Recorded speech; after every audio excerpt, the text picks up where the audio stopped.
Kapag pakiramdam natin ay pinapabayaan tayo at nag-iisa at hindi natin mahanap ang daan palabas sa ilang na bumabalot sa atin, tayo ay dumadaing sa Diyos. At ang Diyos ay nakikinig sa atin.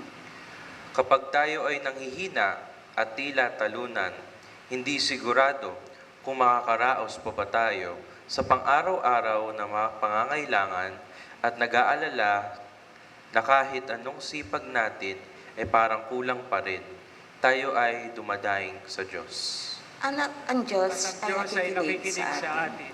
Kapag pakiramdam natin ay ligaw at nakalimutan at walang tayong mahanap na salita para sa lungkot, pag-iisa at kawalan ng pag-asa na ating nararamdaman, ang ating mga puso ay dumadaing sa Diyos. At binibigyan pansin tayo ng Diyos. Sa ating pagtitipon sa oras at lugar na ito, tandaan, hindi ka nag-iisa. Alam ng Diyos kung nasaan ka at nakikinig siya sa mga daing ng ating mga puso. Naway matuto rin tayong makinig sa isa't isa habang ginagabayan tayo ng Diyos patungo sa malamig at nakapagsiglang tubig na kailangan natin upang magpatuloy sa ating paglalakbay bilang pamilya ng Diyos.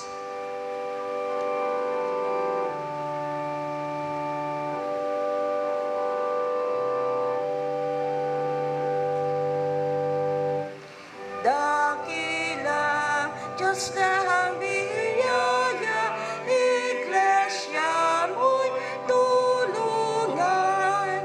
Espiritu mo ay igawan, bigyan kapangyarihan. Igawan ang katapangan, nang kami magtagumpay. Sa mga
Diyos, salamat po sa araw na binigay niyo po sa amin. Na ngayon nga po ay Father's Day po. Pinagpapala po namin ang araw na ito na gumising po kami at ngayon nasa simbahan po at patuloy pong ipupuri ka po, Panginoon. Salamat po, Diyos. Amen. Tayo pong lahat sa panalangin ng pagsisisi. Banal na Diyos, may likha na lahat ng bagay, tagapagkaloob ng biyaya at pinagmumulan ng buhay. Dinggin mo ang aming panalangin. May mga bangin sa aming buhay, malalalim na lambak na naghihiwalay sa amin sa isa't isa at sa iyo. Inaamin namin na hinayaan namin lumaki ang mga puwang na ito dahil sa takot na aminin ang aming bahagi sa pagkakahiwalay. Dahil sa takot na kami tanggihan kapag kami lumalapit, tinatawag mo ang buhay ng pagkakasundo sa mga relasyong pinagaling, sa pagiging buo kasama ang isa't isa at kasama ka. Pagalingin mo kami, aming dalangin, at gawin mo kaming mga bagong nilalang sa pamamagitan ng kapangyarihan at pag-ibig ni Kristo na siyang aming dinadalanginan. Amen. Sama-sama nating awitan ng ating Panginoon ng mga pagpupuri. Galaw-galaw po tayo.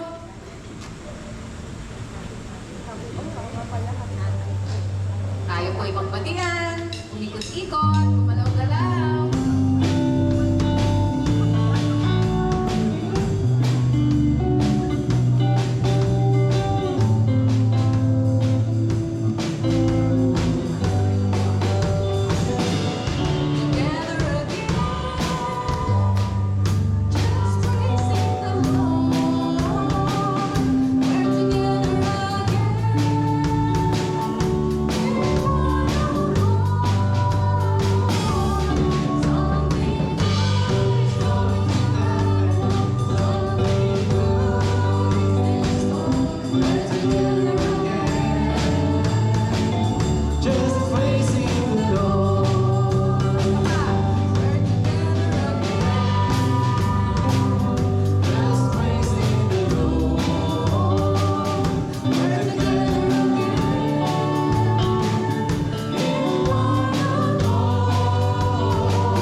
sa salita po ng Diyos, Genesis chapter 21 verse 8 to 21.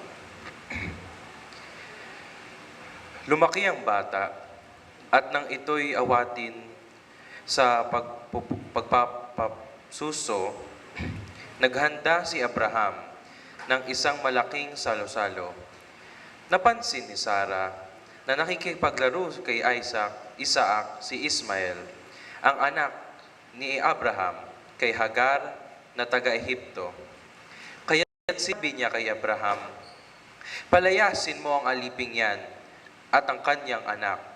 Hindi dapat maging kapantay ng aking anak na si Isaac, ang anak ng aliping yan." Labis na ikinakulungkot ni Abraham ang bagay na ito dahil anak niya si Ismael.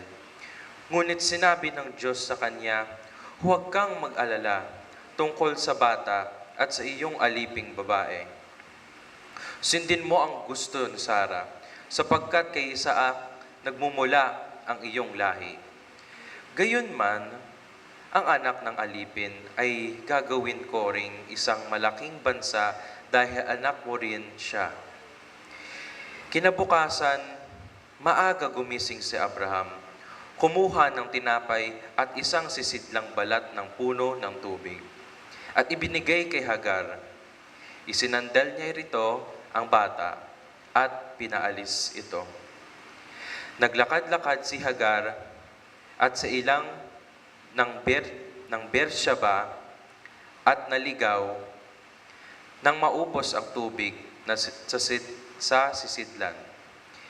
Inalagay niya ang bata sa ilalim ng isang palumpong at siya naupo sa malayo. Mga isang sibat ang layo. Nang makitang mamatay ang aking anak, naupo siya ron at humagulgul. Narinig ng Diyos ang pag-iyak ng bata at ang anghel ng Diyos ay tumawag kay Hagar mula sa langit. Sinabi nito, "Hagar, bakit ka natatakot? Huwag kang mag-alala."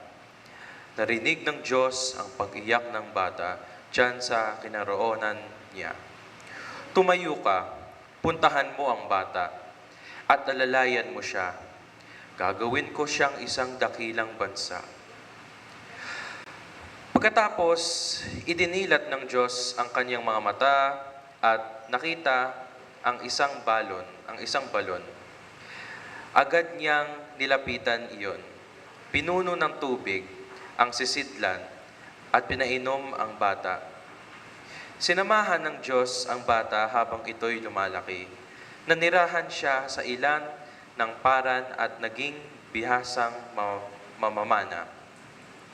Naghanap ang kanyang ina ng mapapag-asawa para sa kanya mula sa Ehipto.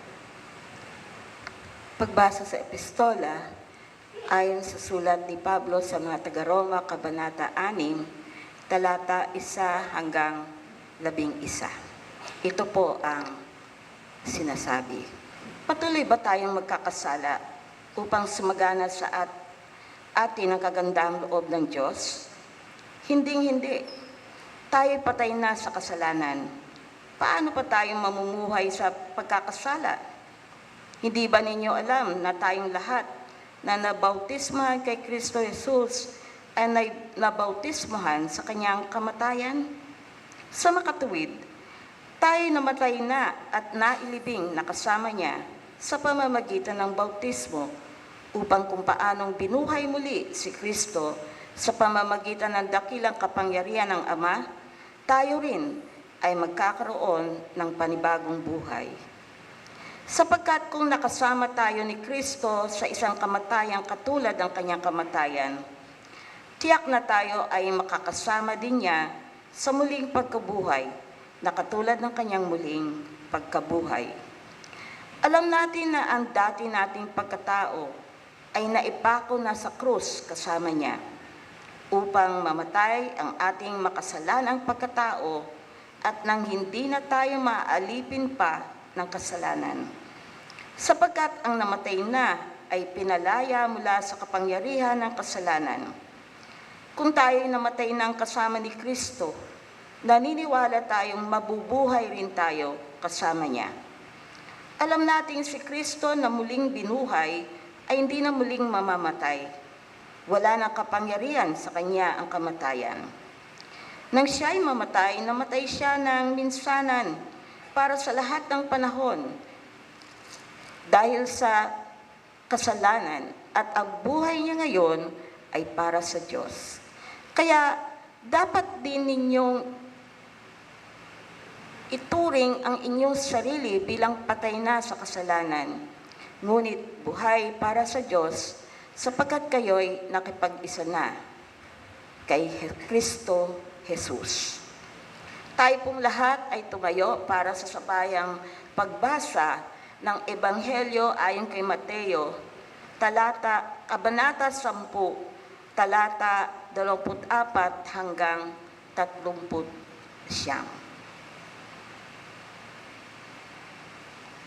Walang alagad na nakakahigit sa kanyang guro at walang alipig na nakakahigit sa kanyang Panginoon.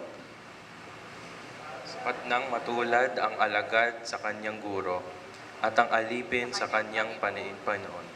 At ang mga ama sa banghayan ay tinawag nilang Beelzebul, lalo na ang lalaitin nila ang kanyang mga kasambahay. Kaya huwag kayong matakot sa kanila. Walang natatago na di malalantad at walang nalilihim na di mabubunyag. Ang sinasabi ko sa inyo sa dilim ay ulitin niyo sa liwanag, at ang binubulong sa inyo ay inyong ipagsigawan sa lansangan. Huwag ninyong katakutan ang pumapatay ng katawan, ngunit hindi naman nakakapatay ng kaluluwa. Sa halip, ang katakutan ninyo ay ang Diyos na may kakayahang pumuksa ng katawan at kaluluwa sa impyerno. Hindi ba't ipinagbibili sa halaga ng isang salibing tanso ang dalawang maya? Gayunman, kahit sa isang kanila'y hindi nauhulog sa lupa, kung hindi kalooban ng iyong Ama. At kayo, maging ang buhok ninyo'y bilang niyang lahat. Kaya, Huwag kayong matakot, higit kayong mahalaga kaysa maraming maya. Ang sino man kumikilala sa akin sa harapan ng mga tao, ay kikilalanin ko rin naman sa harapan ng aking Amang nasa langit. Ngunit ang sinumang kailala ko sa harap ng mga tao, ay kailala ko rin sa harap ng aking Amang nasa langit. Huwag ninyong isiping naparito ako upang magdala ng kapayapaan sa lupa. Naparito ako upang magdala ng tabak, hindi kapayapaan. Naparito ako upang paglabanin ang anak na lalaki at ang kanyang ama, ang anak ng babae at ang kanyang ina, at ang kanyang manugang na babae at ang kanyang biyenang babae. At ang magiging kaaway ng isang tao ay kanya na rin mismong mga kasabbahay.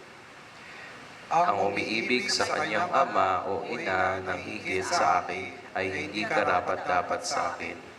Ang umiibig sa kanyang anak ng higit sa akin ay hindi karapat-dapat sa akin. Ang hindi nagpapasa ng kanyang krus at hindi sumusunod sa akin ay hindi karapat-dapat sa akin. Tayo pong lahat. Ang nagsisikap magligtas ng kanyang buhay ay mawawalan nito. Ngunit ang mawalan ng kanyang buhay alang-alang sa akin ay magkakamit nito. Ang ama'y papurihan at ang madakataniwang banal. Paghahari walang hanggan, nanguna gayon man, walang hanggan. Amen.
Magandang umaga po sa inyong lahat. Tayo po ay sandaling manalangin. O Diyos Ama, maraming salamat po sa pagkakataong ito na ang iyong salita ay muling aming maririnig. At gamitin mo po ang iyong abang lingkod na siyang magdadala ng mensaheng ito. Puspusin mo po ako ng banal na Espiritu, ang iyong presensya siyang aming maranasan sa pangalan ni Jesus. Amen. Magandang umaga pong muli. Ang akin pong inihandang sermon ay akin pong pinamagatan na Pagdinig sa Tinig ng Diyos, Hearing the Voice. Ito po ay kasama sa serye ng ibinababa po ng UMC na ang tema ay pagbubuo ng isang pamilya, handa ng isang bayan. Buksan po natin ang ating Biblia sa Genesis 21. Ngayong araw, nagdiriwang pa rin tayo, no? Patuloy na isang buwan na pagdiriwang ng ating church anniversary na 112 taon. Mahaba na ang ating pinanggalingan. Marami na tayong pinagdaanan. Mga panahong masagana at mga panahong hirap. May mga panahong malinaw ang direksyon at may mga panahong parang hindi natin alam kung saan tayo patutungo. Pero ang isang bagay ang hindi nagbago, naging tapat ang Diyos.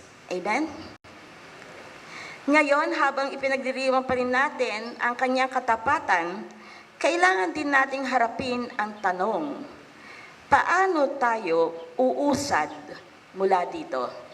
Moving forward in God's faithfulness. Hindi sapat na maalala natin ang nakaraan, kung gusto nating magpatuloy bilang isang iglesia, kailangan nating marinig kung ano ang sinasabi ng Diyos ngayon. At sakto, ipinagdiriwang din natin ang Father's Day. Palakpakan po natin ang ating mga ama ng tahanan. Makakatulong itong para mas maintindihan natin ang mensahe natin ngayon. Dahil ang relasyon natin sa Diyos ay hindi lamang bilang tagasunod, kundi bilang mga anak ng isang ama. At sa isang pamilya, mahalaga ang tinig ng ama. Kapag hindi pinapakinggan ng ama, nagkakagulo ang direksyon ng pamilya. Ganon din sa iglesia. Kapag hindi natin pinapakinggan ng Diyos, nawawala tayo sa direksyon. Kaya ano po ang unang maaaral natin ukol po dito sa teksto na ating binasa? Una, ang Diyos ay nakikinig sa atin. Tingnan po natin ang Genesis 21:8-21. Dito po sa Genesis 21, makikita natin si Hagar at si Ismael. Pinalayas sila. Wala silang dalang sapat na pagkain o tubig. Nasa ilang sila, isang lugar na walang kasiguraduhan. Dumating sila sa punto na naubos ang tubig. Pagod na sila. Wala nang malinaw na pag-asa. Ginawa ni Hagar, inilapag niya ang anak niya sa ilalim ng isang puno at lumayo siya. Hindi niya kayang panoorin ang mangyayari. Ito ang punto na halos wala silang magawa. Pero sa gitna ng sitwasyon, sinabi ng Biblia, narinig ng Diyos ang iyak ng bata. Hindi sila tumawag sa tao. Walang tumulong sa kanila. Pero narinig sila ng Diyos. Ngayon, i-connect natin ito sa atin. Sa loob ng 112 taon, maraming pagkakataon na parang nasa ilang din ang ating iglesia. Maaring kulang sa resources. Maaring may problema sa loob. Maaring may uncertainty sa direksyon. Pero nandito pa rin tayo. Bakit? Dahil narinig tayo ng Diyos. Hindi dahil magaling tayo. Hindi dahil perpekto tayo. Kundi dahil tapat ang Diyos na nakikinig. At hindi lamang siya nakinig. Nagsalita siya. At nang magsalita siya, binuksan niya ang mata ni Hagar para makita ang solusyon. Ibig sabihin, minsan, nandyan na ang sagot, pero hindi natin nakikita hanggang hindi nagsasalita ang Diyos. Nandyan na eh. Sa sobrang pighati o lungkot ni Hagar, makikita niya ang anak niya mamamatay, hindi niya alam, mayroon palang balon. Pangalawang punto. Balikan po natin ang ating application doon. Kung gusto nating umusad bilang iglesia, if we want to move forward, kailangan natin maging malinaw sa atin ito. Nakikinig ang Diyos. God knows what we need. He hears us. He listens to us. Kahit sa ating kahinaan, kahit sa problema, kahit sa uncertainty. Pero hindi doon nagtatapos ang usapan. Pangalawang punto ay ang Diyos ay humuhubog sa atin. God shapes us. Makikita po natin ito sa ating binasa sa epistles na Romans 6:1-11. Sa Romans 6, sinabi ni Pablo na ang mananampalataya ay patay na sa kasalanan at may bagong buhay. Ibig sabihin, may pagbabago. Ngayon, isipin natin ang papel ng isang ama sa pamilya. Hindi lang siya nagbibigay ng pangangailangan. Hinuhubog niya ang pagkatao ng kanyang anak. Kung ang ama ay may malinaw na paninindigan, may direksyon ang anak. Kung ang ama ay magulo o absent, nagiging magulo rin ang anak. Ganon din po sa ating iglesia. Sa loob ng 112 taon, hinubog tayo ng Diyos. Hindi lang tayo basta nag-survive, may ginawa ang Diyos sa atin. Pero ngayon, ang tanong, habang tayo ay uusad, magpapahubog ba tayo sa Diyos? As we move forward, are we willing to be shaped, reshaped by God? O hayaan natin na ang mundo ang huhubog sa atin? Dahil kung hindi tayo makikinig sa Diyos, may ibang boses na papalit.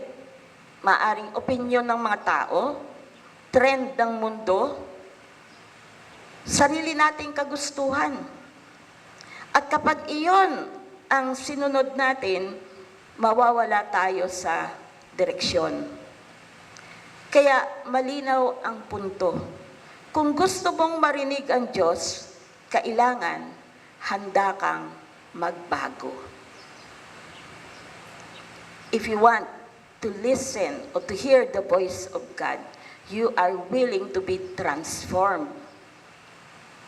Hindi pwedeng gusto mong marinig ang Diyos, pero ayaw mong iwan ang maling ginagawa mo. Para sa iglesia, kung gusto nating umusad, hindi lang strategy ang kailangan. Transformation ang kailangan.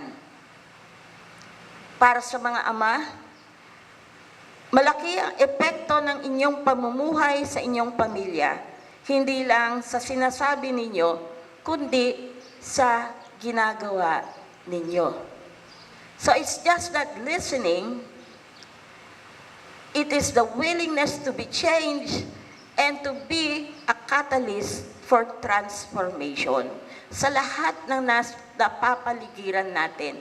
Dahil sa pagbabago natin ay nai-impluwensya natin ang iba sa pagbabago. Pangatlong punto, ang Diyos ay gumagabay at humihingi ng pagsunod. God guides us and requires us obedience. Sa Mateo 10, diretsahang sinabi ni Jesus, ang hindi nagpapasa ng kanyang krus ay hindi karapat-dapat sa akin. Walang paligoy-ligoy. Ang pagsunod sa Diyos ay may kapalit. Ngayon, isipin ninyo uli ang isang ama. Ang mabuting ama, hindi lang nagpapasaya sa anak, hindi po ba? Tinuturuan niya itong sumunod. Dinidisiplina at gumagawa ng tama kahit mahirap. Ganon din ang Diyos. Minsan ang sinasabi niya ay hindi madali. Sabi ni Lord, magpatawad kahit nasaktan ka. Magbigay kahit kulang ka. Sumunod kahit hindi mo naiintindihan. At dito nagkakaroon ng problema. Maraming gustong makarinig sa Diyos, pero ayaw sumunod. Lord, gusto kitang marinig. Tapos may sinabi si Lord, ayaw namang sumunod. Gusto ng guidance, pero ayaw ng commitment. Pero malinaw ang sinabi ni Jesus, kung hindi ka handang sumunod, hindi ka handang makinig. Again, kung hindi ka handang sumunod, hindi ka handang makinig. pinipigilan mo na. Ayaw kong makinig kasi ayaw ko sumunod eh. Ayaw kong makinig sa'yo, Lord. Huwag mong sabihin sa akin yan kasi hindi ako handang sumunod. Bilang isang iglesia, tanungin natin, ano ang sinasabi ng Diyos sa atin ngayon? Handa ba tayong sundin iyon? Dahil kung hindi tayo susunod, hindi tayo uusad. We cannot move forward. Kahit gaano pa kaganda ang plano natin. So, balikan natin yung tatlong katotohanan. Nakikinig ang Diyos, humuhubog ang Diyos, gumagabay ang Diyos. At sa loob ng 112 taon, ginawa na niya ito sa atin. Ngayon tayo ang magde-decide. Makikinig ba tayo?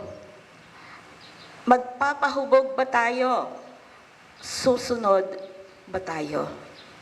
Kaya ang hamon sa atin, mga ama din, sa Father's Day, ang inyong papel ay mahalaga. Hindi ninyo kailangang maging perpekto, but you must be intentional. Ang inyong tinig, ang inyong desisyon, ang inyong halimbawa, may epekto sa inyong pamilya. Sa iglesia, kung gusto nating umusad sa katapatan ng Diyos, hindi sapat na ipagdiwang ang nakaraan. Kailangan nating marinig ang Diyos ngayon at sundin siya. Hindi pa tapos ang ginagawa ng Diyos sa iglesyang ito, sa Taytay United Methodist Church. Hindi dito nagtatapos ang 112 taon. Nagsisimula pa lang ang sumusunod na kabanata. Amen? The chapter, the past has closed. Now is the start of our new chapter. Our new journey. At ang magiging direksyon nito ay nakadepende sa isang bagay. Makikinig ba tayo sa tinig ng Diyos? Marami po akong nais i-share sa inyo tungkol po sa mga ama. Bigyan ko na lang kayo ng pahapyaw. Ang aking ama ay isang militar. Siya ay second lieutenant. Kaya very strict. 6 kami magkakapatid. Yung tinig niya is very significant, important sa amin. Actually, pagbukas pa lang ng gate, alam na namin, ama na namin yan. At alam namin, sunod-sunod kaming tatawagin. Elmer, Ray, Alex, Helen, Telma, Joel, lahat kami nagmamadali sa harapan, sa sala, nakapila kami. At tanda kami kung anong sasabihin ng aming ama. Very disciplinarian ang aming ama. Kahit nasaan ka pa, anong hawak mo, bitawan mo. Pag siya ay nagsalita. I remember, natutulog ako, umaga, nakapajama pa ako. Sinigawan ako, Telma, baba ka dyan. So nagmamadali akong bumaba. At ang sabi, may jeep kasi kami noon, ang sabi ng ama ko, tumulak ka, tulakin mo ang jeep. I was just 14 years old that time. Nakapajama. So tumulak ako ng jeep, pababa yung jeep. Sabi, pag umandar, kumapit ka na, umakit ka na ng jeep. Ganon ang aming training. May nakakitang missionary sa akin. Your kid is very smart. Kasi handa siya sa lahat ng sinasabi mo at inuutos mo. Bagamat hindi niya expected na ipapaandar mo, hindi siya minto, kundi ako'y tumakbo, kakapit sa jeep at humawak para hindi ako mabagsak. Sometimes, ganun tayo sa ama natin. Ang Diyos ama natin. He may call us. It is up to us if we will respond. Kung gusto natin, ayoko pa, matutulog pa ako. Ayoko niyan kasi hindi ko alam kung anong mangyayari. Sometimes we are not ready to respond. But because He is my Father, I believe na naniwala ako sa Ama ko na hindi niya ako ipapahamak. And He is after yung paghuhubog niya sa akin, yung character formation in spite of mahirap. Sa lahat ng aming mga magkakapatid, we grew up to be very disciplined because of my father. And we are willing to listen and to obey and trust Him. Sana sa ating pag-usag, moving forward in God's faithfulness, we are always ready to listen to His voice, hear His voice, and ready to trust and obey. Sa pangalan ng Ama, ng Anak, ng Banal na Espiritu. Amen.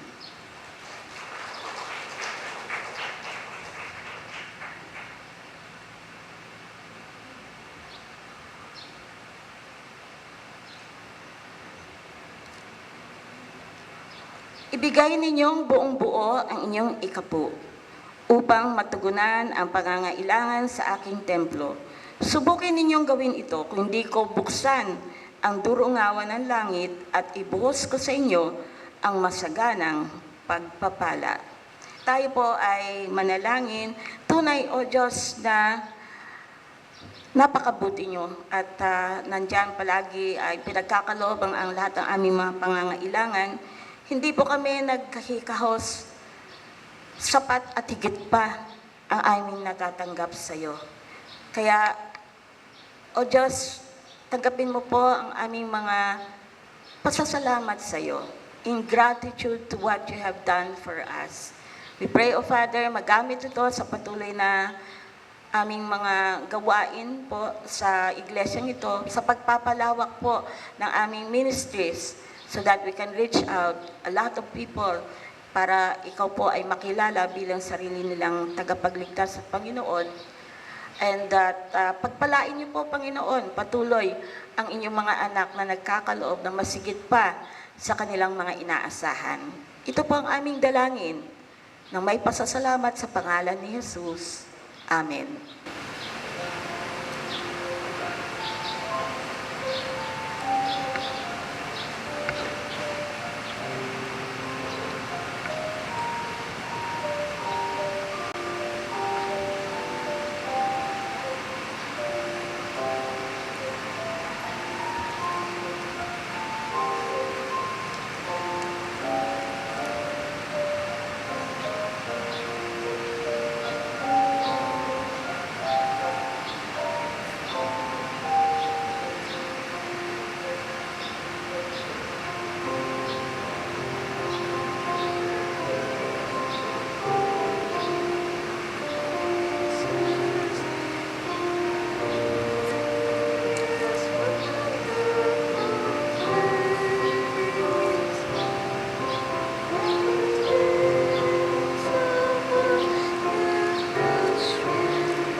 Ngayon po ay makakarinig tayo ng awit bilang tribute sa mga ama ng tahanan. Hello, good morning po. Daddy, na-surprise ka ba? O hindi? Magandang umaga po sa ating lahat. So last week, nung kinausap po ako ni Teacher Eden, nag-oo agad ako. Kasi parang hindi naman to first time na nakuha ako na mag-tribute sa parents. So parang confident lang ako, madami pang araw, mag-prepare. And then dumating na yung mga araw, ang daming memories akong naalala hanggang sa dami na niya, hindi ko na alam kung paano ko i-show, paano ko ba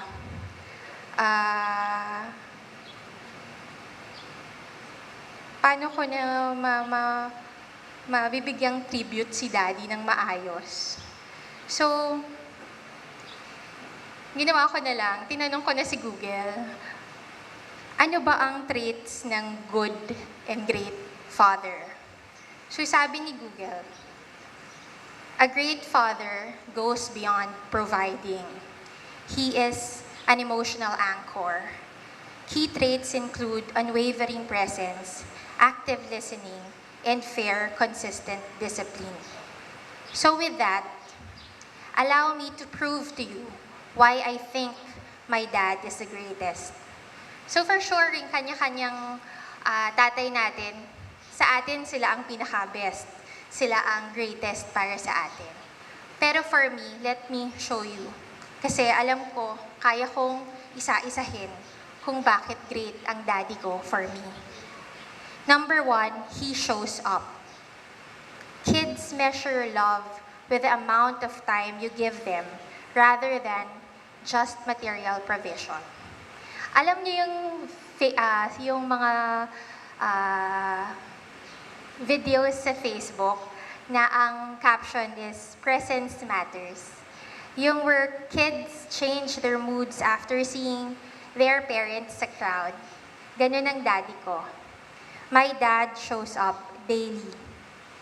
He is fully present. He shows up for the important things and times in my life. Siya po ang hatid sundo ko simula elementary, high school, college, hanggang magtrabaho po ako. Ngayon na lang po siya nakakapagpahinga nang dumating po si Jeremy. Isa po, pag po wala si mommy, pag out of town po siya dahil sa work niya, ang daddy po ang cook sa bahay. So he cooks us breakfast, lunch, and dinner. Ang breakfast po namin, sunny side up. Ang lunch po namin, scrambled egg. At ang dinner po namin is torta. So kung ano na lang po yung natira, isasama niya po sa itlog. Torta na siya. Number 2, he sets a good example. We as children, we are always watching and learning. My dad is a good person. I know that. Sa lahat po ng mga nakilala ko pong kaibigan niya, katrabaho po niya, lagi pong nagsasabing mabait daw po ang daddy ko. Mabait daw pong estudyante, mabait daw pong teacher, mabait daw pong katrabaho, mabait daw pong boss. He is honest, he has integrity, and he has a strong work ethic. And I want to be like my dad. Number 3, he treats my mom and us, his kids, with respect through his words and behavior. Malumanay po ang daddy ko, kahit po galit po siya. Number 4, he is fun to be with. He is a cool dad. Magaling siyang pumick up ng kung ano yung in sa aming magkakapatid. May kanya-kanya kaming bonding with daddy. Siya yung magsa-start na magpatugtog po sa bahay. Magkakantahan po kami, karaoke, jam sessions. Masaya pag andyan si daddy. Masaya din naman pag andyan si mommy. Pero mas makulit si ang daddy. Number 5, he disciplines fairly and loving. Paano ba yun? Disiplinado tapos loving. Let me share you yung funny experience ko nung elementary ako. Ewan ko kung matandaan ng daddy. There was a time na hindi na siya yung full-time kong service. Hindi ko matandaan kung yun na yung nag-start na siya as professor sa Shena, or yun na yung kinuha na siya as consultant sa company ng tita ko. So, ang service ko na minsan is yung boy namin sa water station or si Tito Dwayne, yung bunso niyang kapatid. So, one time, 3 p.m. dapat ang uwian ko. Pero bumaba ako sa school ng 5 p.m. Takot na takot ako nung nakita ko ang daddy, galit na galit siya. Pinagalitan niya ako na bakit hindi ako nagpaalam, 3 p.m. ang uwi ko, bakit 5 o'clock lang ako bumaba. Siyempre, parang natutuwa yung service ko noon. Kasi yung boy namin yun, parang bayad siya ng araw, tapos wala siyang ginawa. So, galit ang daddy. Sa galit ng daddy, hindi siya nananakit. Hindi siya yung sumisigaw ng sobra. Ang problema lang sa kanya, naninira siya ng gamit. Kung hindi tiles, nakakailang tiles tayo, mami? Yung time na yun, sinira niya yung raketa ko. Kasi 2 hours akong nag-practice na-late akong umuwi dahil nag-practice ako. Tapos, sinabi ko kay daddy, natatawag ako sa teacher ko na hindi na ako sasama sa competition. Kasi competition the next day. Sinira niya yung raketa ko. So, tampu-tampuhan ako, iyak-iyak ako, malungkot ako. Gabi, nagyaya siya ng dinner, kain na daw. Bumaba ako, sa kanya binigay yung bago kong raketa. So, pinagalitan niya ako, gumastos pa siya ng panibagong raketa ko.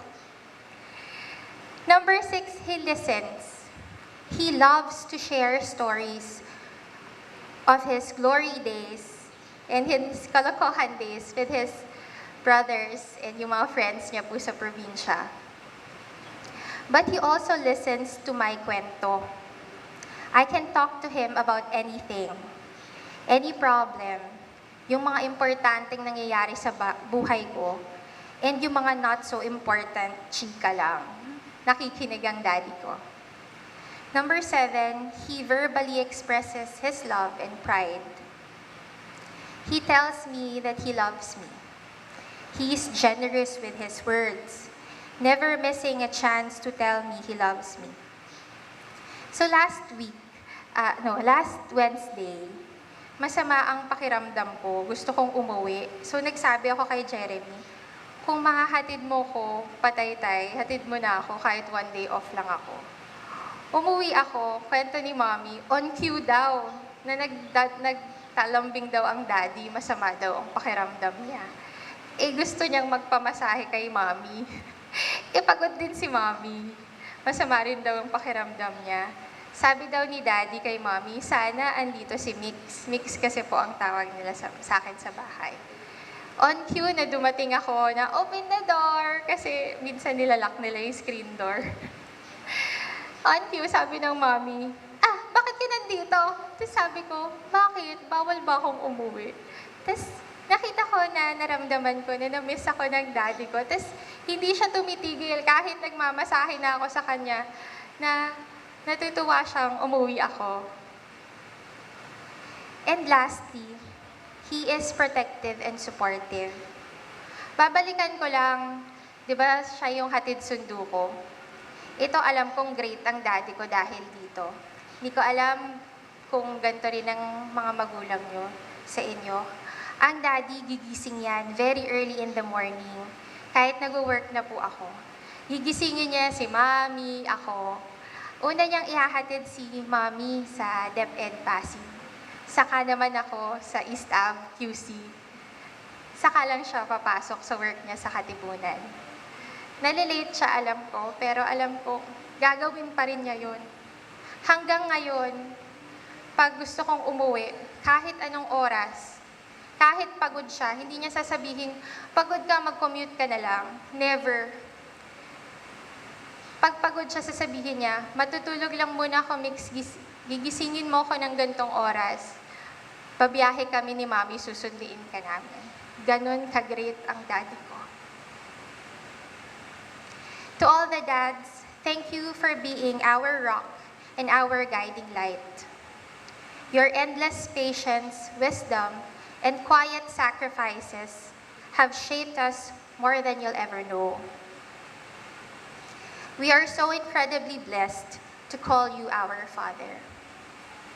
Happy Father's Day po to everyone, sa mga tatay po ngayon at sa mga nanonood. We love you. Sa song ko po, gusto ko lang din pong sabihin na God has been so good to me, forgiving me, my earthly father. I see my dad as a reflection of God's love for me.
atin pong ipanalangin ang ating mga ama. Can you extend your hands to them?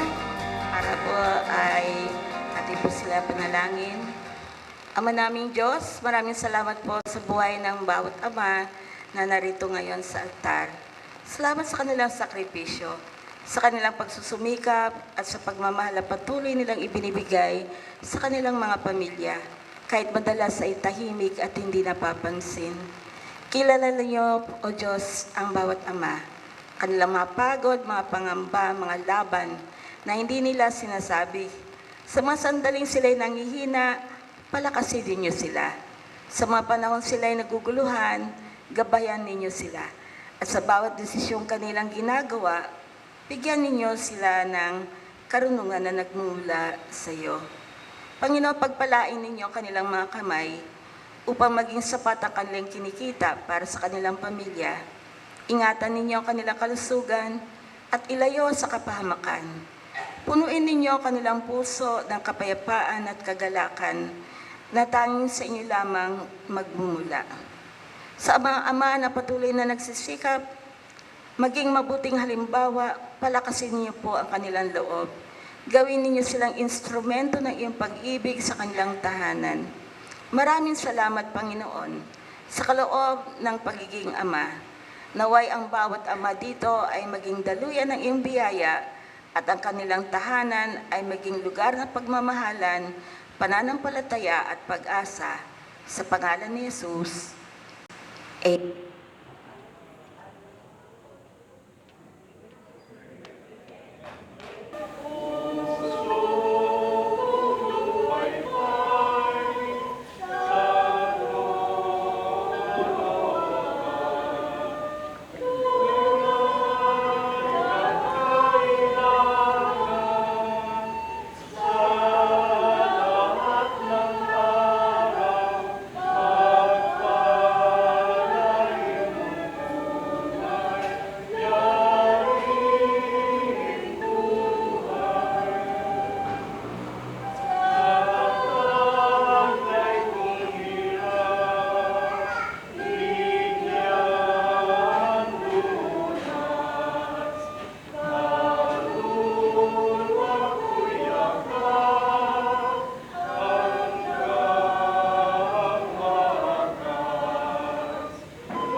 Tayo ay nanalangin.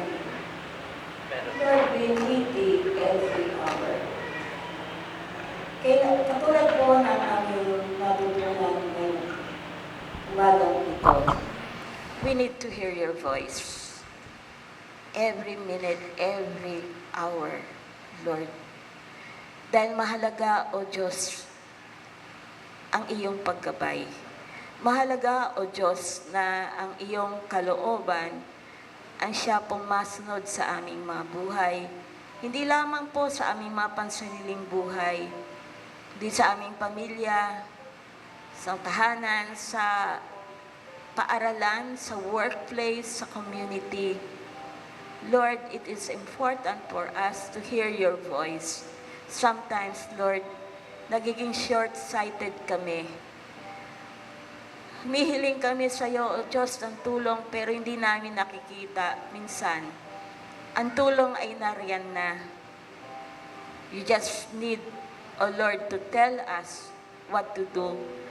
and that we should be very willing, Lord, to obey and trust you in whatever you do.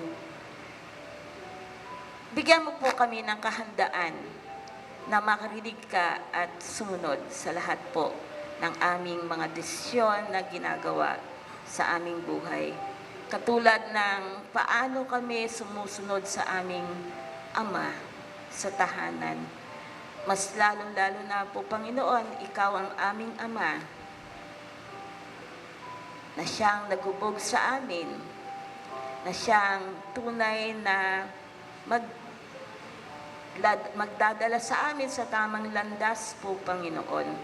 Gabayan mo po ang iglesyang ito, ang Taytay United Methodist Church, sa patuloy po naming pag-usad, moving forward in your faithfulness po, Panginoon. Marami kaming hinaharap na mga hamon sa iglesyang ito. We pray, O Father, na we would be listening to your voice, guiding us. Help us, O Lord, bilang mga anak mo, na sama-sama kami, being united in you. Ikaw ang aming ulo, O Diyos, sa iglesyang ito.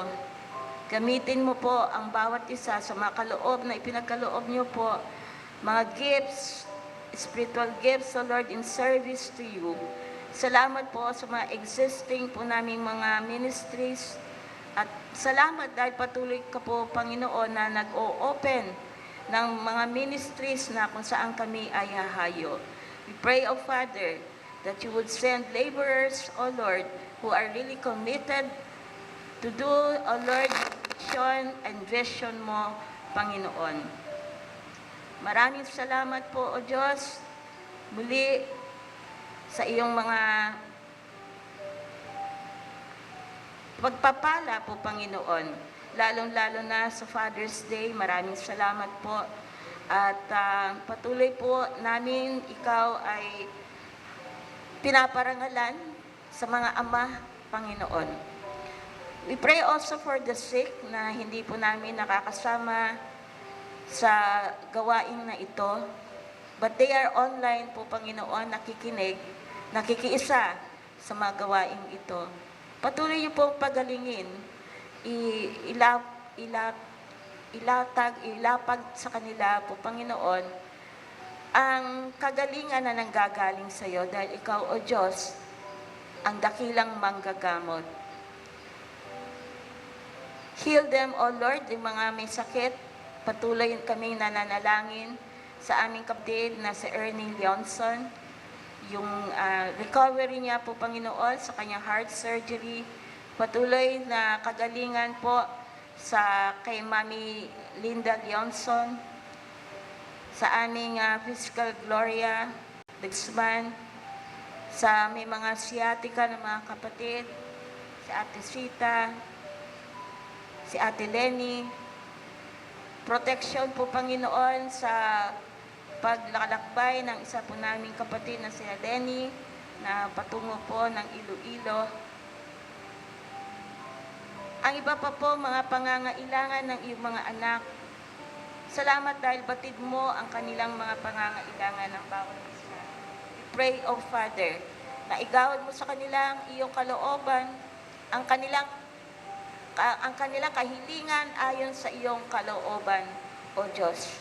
At kami ay patuloy na maglilingkod sa iyo, Panginoon, na nariyan ng katagumpayan dahil alam po namin, O Diyos, na hindi mo kami iiwan, hindi mo kami pababayaan at ang patuloy mo, Panginoon, na pagbibigay ng pag-i-equip sa amin ay siya po namin pinangahawakan sa aming pag-usad, moving forward ng iglesyang ito. Patuloy, O Diyos, na hubugin mo kami ayon sa iyong kalooban.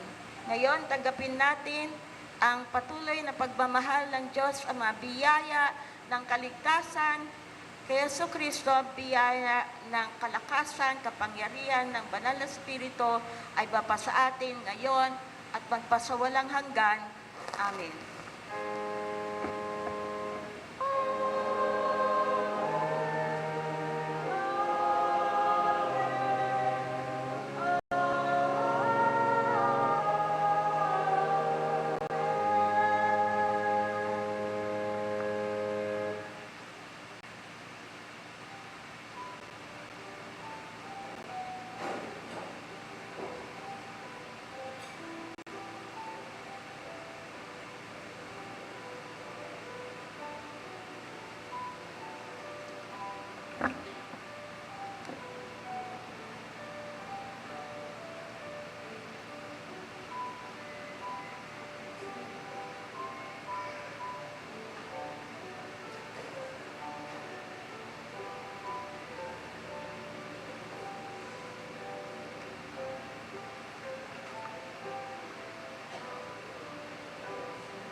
Bigyan po tayo ng masigabong palakpakan para po sa ating Panginoon sa natapos po nating gawain. Pagdiriwang ng kanilang mga kaarawan. Kung narito po kayo, ay inanyayahan po namin kayo na lumapit po rito sa harapan. Ang birthday ng June 21, Heaven Skyla Navarro. Narito po ba? June 22, Ro Adrian Daniel Taningco, Mariah Michaela Faith Barba.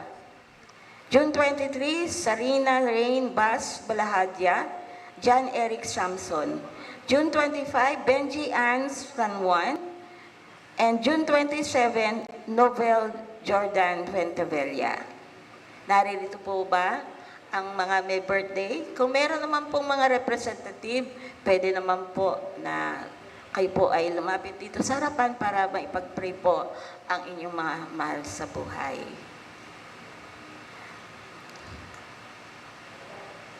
Wala. Okay, sige. Nahiya po sila.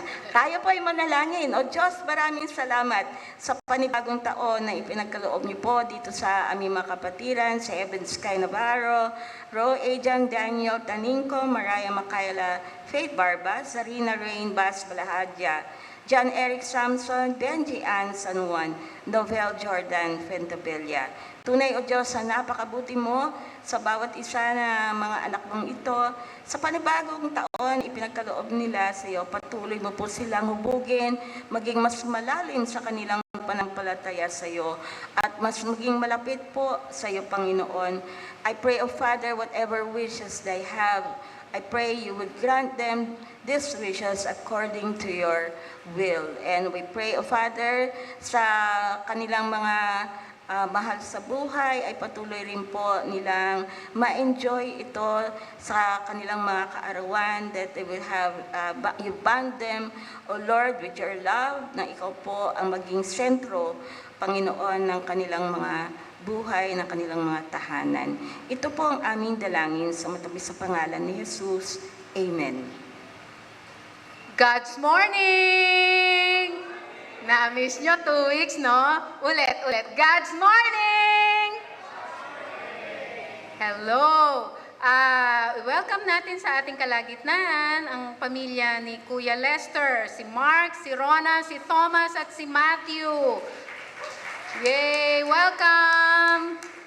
Andito din si Micah at Shekinah Gruta. Nasaan kayo? Nandito din sila. Nasa Sunday School. And then, nandito din si Fe Mortiliano. Hello, good morning po. Welcome to Taytay United Methodist Church and 111th anniversary pa rin natin. Month-long celebration na andito po yung ating mga activities. Sa June 24, syempre, Aldersgate. Ang host po ng Aldersgate this week ay Grace UMC. Nagaganapin dito sa Big Chapel.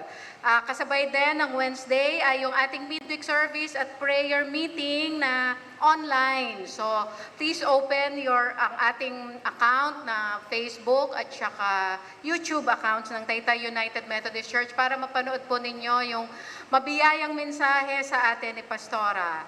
And then sa 29, kasama sa ating anniversary activities, yung Kalingang Alay ni Jesus sa Hapay na Mangga. Meron ditong medical, legal, and dental services.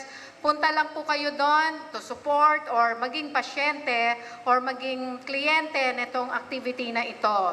And then sa July 4, Rizal District Meeting, 8 a.m. to 12 p.m. sa Small Chapel. Meron po itong registration, palagay ko sa pagkain. Ito, 100 pesos. So, yung mga kinauukulan na dapat umattend dito sa meeting na ito.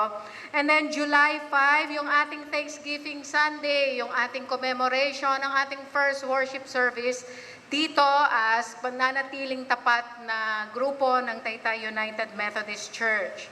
And then, of course, paalala sa lahat na jumoin sa ating mga care group at Bible study groups. Mondays, Esther Care Group na ginagawa sa Salo Restaurant sa Gregoria Heights. Tuesdays, UMM and UMW Care Group dito sa ating parsonage, dito lang sa baba. at 5:30 p.m. And then, Emmanuel Care Group din ang naggaganap ng kanilang online na pagsasama-sama. And then, Wednesdays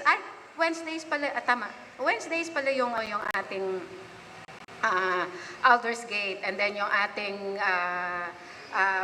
midweek service. And then Thursdays, Bible study sa Del Rosario Compound, 4 p.m. And then Fridays, Bible study sa tahanan ng mga Leongson sa E. Rodriguez Avenue sa San Isidro. And then Saturdays, we have Praise God Choir practices. Kung gusto po ninyong sumali sa Praise God Choir, dito po ginaganap at 5:30 p.m. And then after nun, yung praise and worship team po ang nagpa-practice. And then meron din tayong extension classes sa Hapay na Mangga sa lugar po ni Ate Nori at 9 a.m. Ang Root Care Group din po at ang Shekinah Care Group, tuwing Saturdays din po. Ang Root Care Group every first and third Saturdays. Ang Shekinah naman every second and fourth Saturdays. Meron din care group, ang UMYF, ang tawag nila Care Bears. So, makikipag-ugnayan na lang po kayo sa mga UMYF kung kailan at kung anong oras po ito ginaganap. Pag Sundays naman po, may Sunday School. So, yung inyong mga anak, paki-encourage umattend ng Sunday School dahil malaking pakinabang po sa kanila ito. Ang Divine Worship naman po natin ay 9 a.m., ang Junior Worship ay 10 a.m. At tuwing hapon po ng Sunday, meron tayong extension classes sa The Creek at 2 p.m. And then, ang ating flower offering po ay nagmula kay Tita Linda Leongson at sa kanyang sambahayan. So, yun lamang po. Kung may, meron po pala, dagdag, sorry, yung Fellowship of the Least Coin, kung nakikita po ninyo, nakalagay po dun sa table ng ating reception table, yung clear glass na clear box doon, nananawagan po yung mga kababaihan na kung meron kayong spare coins o kung spare bills, pakihulugan po yon dahil ang alam ko, ang beneficiary noon ay yung mga biktima ng VAUSI at saka mga children's abuses.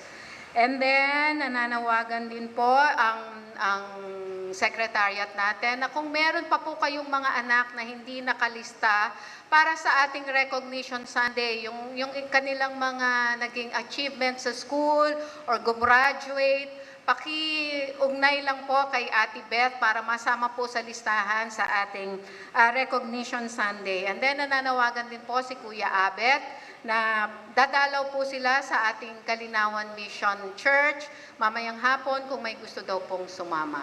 So, yun lamang po. Kung may dagdag pa, yun na po. Muli po, nagpapaalala po ko sa inyo na meron po tayong Sunday School every Sunday at 8 o'clock. Salamat po.